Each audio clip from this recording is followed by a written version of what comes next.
30 yanvarda Ahalın Göktepe etrafında kanun goruýjylary tarapyndan nesi tüwdügärlerine garşy operasiýa çerildi.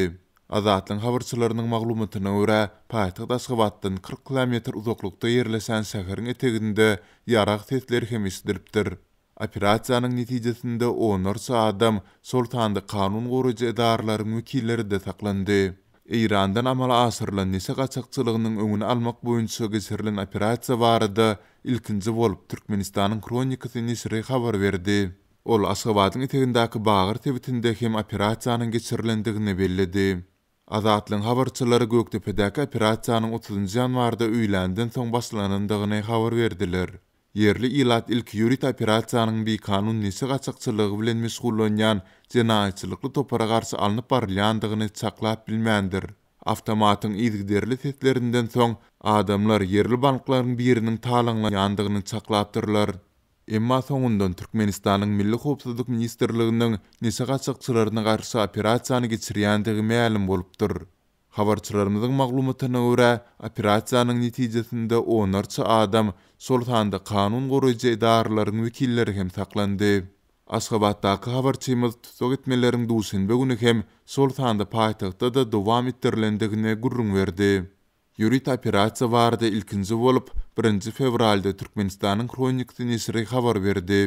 Nesriň maglumatyna görä, ýürit operasiýa Aşgabatyň etegindäki Bagyr obasynda hem geçirildi.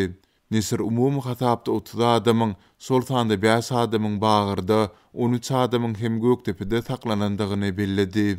Türkmenistanyň kronikasy tutuk etmeleriň ýurduň paýtagtynda hem geçirilendigini habar berýär.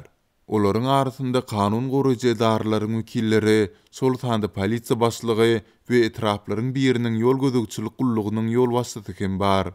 Nesi teristlerinin ýaýradyjylary we ulanyjylary hökmünde saklananlaryň arasynda telewiziýa işgärleri, belli aýdymçylar we hazandalar, Sultanda tiýatrçylar hem bar diýip Nesir öz çeşmelerine salgylanyp habar berýär.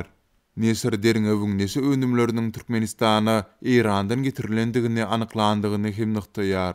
Türkmen tarapyndan nesi teristleri esasan artyk atly sebitden kabul edilipdir. Aşgabatyň gulaýyndaky mazarçylyň guburlarynyň biriniň içinde 25 kilogram nesi teristleri gidilenip goýulan bir buky ýer tapyldy. Derňewçileriň maglumatyna görä, soňky döwürde Türkmenistana 300 kilogramy gulaý nesi teristleri getirilipdir. Olaryň uly bölegini entek tapmak başartmaýar diýip Türkmenistanyň kronikasy belleýär. Azatlyk Aşgabatda we Göktepe'de bolan tutuk etmeler barada ýurduň Milli Howpsuzlyk Ministrliginden we Içeri işler Ministrliginden kommentariýa alyp bilmedi.